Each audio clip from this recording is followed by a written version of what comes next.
Hey, it's the Rooster, Bobby Leach for the Times Weekly newspaper. The Bengals opened this season with 2 straight tough road games and came into last week's home and SBC conference opener against unbeaten Oswego East with a chip on their shoulder after suffering 2 straight losses.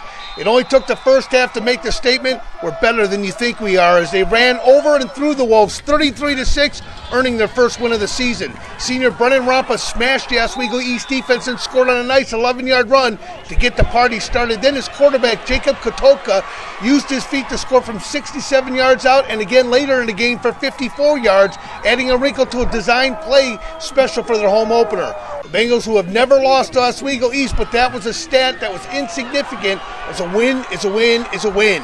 Next week, the Bengals travel only a couple miles west when they take on rival Plainfield North and hope their newfound rushing attack can keep the momentum going.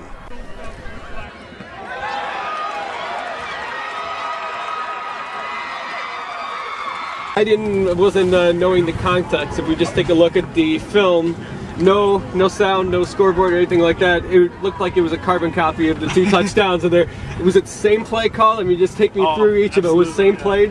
Yeah, we put that new little wrinkle in this week, and the whole point of that was to give the ball to the guy in motion. But okay. I mean, we called the fake, and our guys did an excellent job of blocking, and I just saw it in. I mean, on the second one, it was probably even more impressive because it was like a 3rd and long type of deal. Yeah. Did you, when it opened up, when you could see the hole, was there any thought to yourself like, no, this couldn't happen again whatsoever? Well, yes, for a split second, and as soon as I thought that, I was like, no, this is it, and I'm taking it again.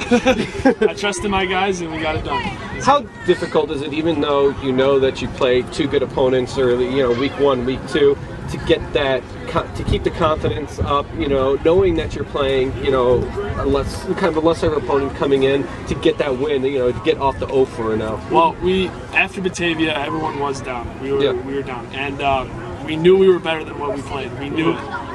Over the summer, we put in a lot of hard work, and we kept working. We knew what we did wrong, and we fixed it, and we got it done. Right. So, how big was it running wise? I mean, you had like 3 different guys almost over 100 yards. Obviously, in yourself, you did it in 2 runs, basically. That ground game, especially on a windy day like this, where you never know what's going to happen. Yeah. How much more pressure and how much more important is it to get the yards on the ground? Oh, that was our game. That was our game plan this whole week. We knew that we were at home as our first home game, and running the ball at home always gets the crowd into it. Always gives everyone energy when we're pounding out yards, and it really gave us a confidence boost. So once we got the ground game going, we knew we were in good shape. I mean, you just got a pulse on it, or I think there's some things that me as a coach that I need to change the way I do things. And I talked to some of my coaches earlier this week about this. I came from college ranks where the attitude at practice had to be a certain way because if you didn't, somebody was going to take your spot. Right. And then coming from the city where the attitude was practice was, I don't have any behind me to take my spot.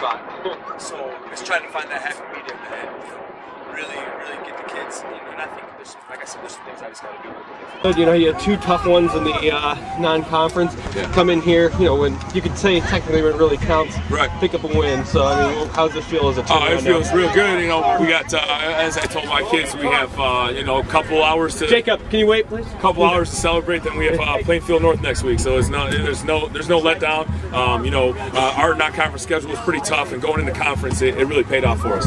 Yeah. How big is it to always get that first win? To get off the 0-2.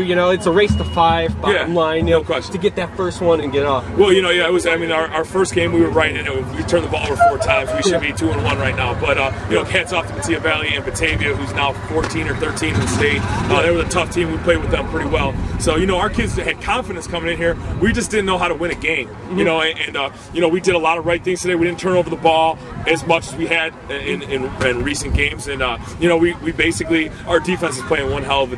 They're playing really good right now. Rushing wise, it seemed to went back to the well with Jacob twice. Right up the center. It's the second drive was a couple of 4th down conversions. First one, both long third down conversion. I guess that's offensively, you know. Yeah, I couldn't be happier. We put in a new little wrinkle this week to our offense, and Jake did a great job of executing it. And when you put in something and they execute it, you look like a genius. So but without Jake going up the middle with our line blocking or Colin leading on it, we don't have a play there. So it was beneficial for everybody. Is this a little bit also? I know the opponent, they've struggled.